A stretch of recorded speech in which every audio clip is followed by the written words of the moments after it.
Hey guys, what is up? This is Matt Davis Me once again, and welcome back to another movie review, aka After I Saw.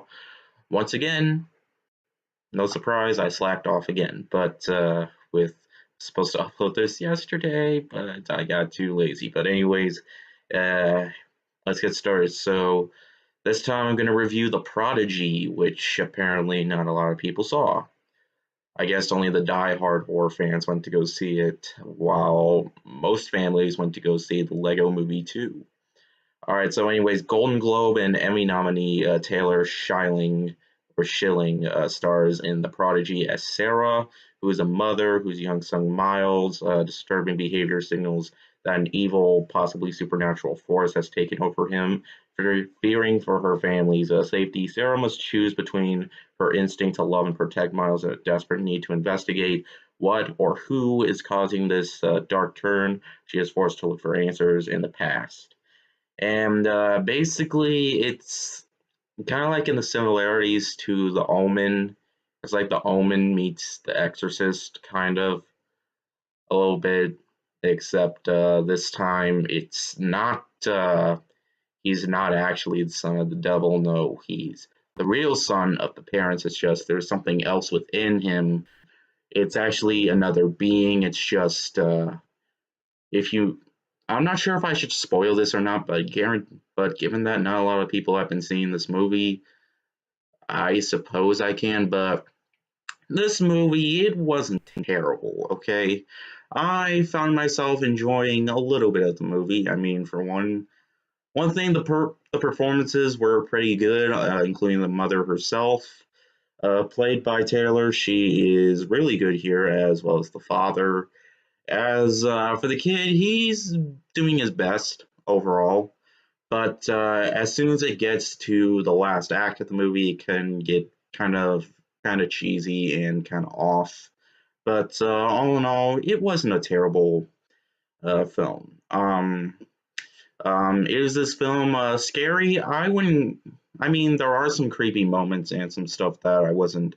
I was. There was some stuff I was expecting and some stuff I wasn't, which the audience. It's something that I think audiences will. I'm not sure if they're gonna appreciate. You're either gonna appreciate this movie or just downright not appreciate it at all.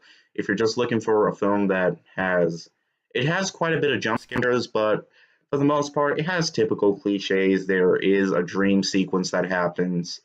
In fact, it, one of them gives away in the trailer, except I don't know. There was a dream sequence that was kind of like, yeah, who one of these again? Woohoo! I mean, for the most part, the main character doesn't make terrible decisions. I mean, she does have options of what she can do to the child, but that's something I don't want to spoil. But I mean, it's an hour and 30 minutes long. It's from Orion Pictures. But it's pretty short. I mean, it went by like pretty quickly. And seriously, I mean, Lego Movie was longer than this, so that's kind of shocking. But when it gets to the end, it has that predictable ending that is just coming a mile away. And it's one of those things that happens in horror movies that is just like, really, this, like, we pretty much know what's going to happen in the future, in the time of this movie. Like, really. For the poster, that poster where he's wearing the makeup, he only wears the makeup like one time. I will say it is pretty intriguing because the kid has two different colored eyes, and in the beginning of the movie, I kind of see where it was going, and it is actually pretty interesting to see. Except for the most part, good performances don't really lead to good characters that much. It's just I didn't really care that much, except for the mother, of course. She was pretty good. She was pretty nice. I mean, she's trying everything to protect his son, but apparently this what's happening within. I mean, everything seems normal in the first like 15 or 20 minutes of the movie, but then it just goes on, like something bad's happening, and it just reminded me too much of The Omen.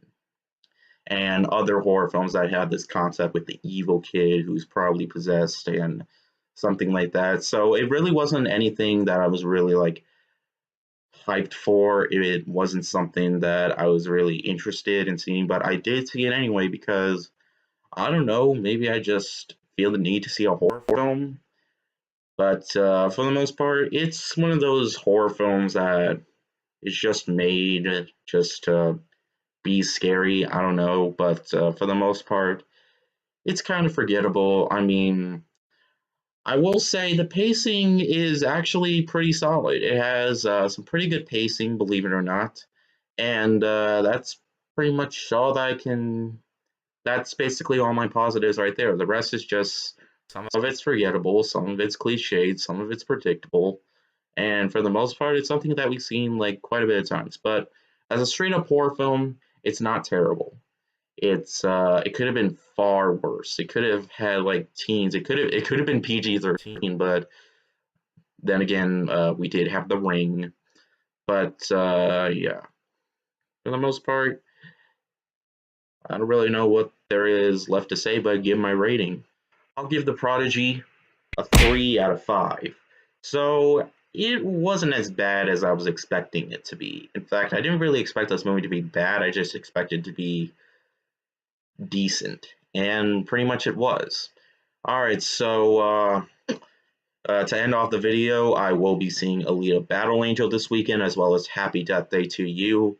Another movie I wanted to see last weekend was Cold Pursuit, but I don't know. I decided to just see this, and despite that, this movie is that Cold Pursuit is doing very well at the box office. I think due to the controversy with Liam Neeson.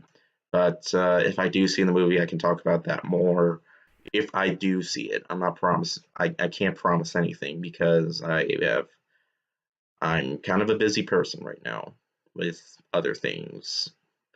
But I don't need to repeat myself. Thank you guys so much for watching. Hope you guys enjoyed, and I'll see you guys later. Word out.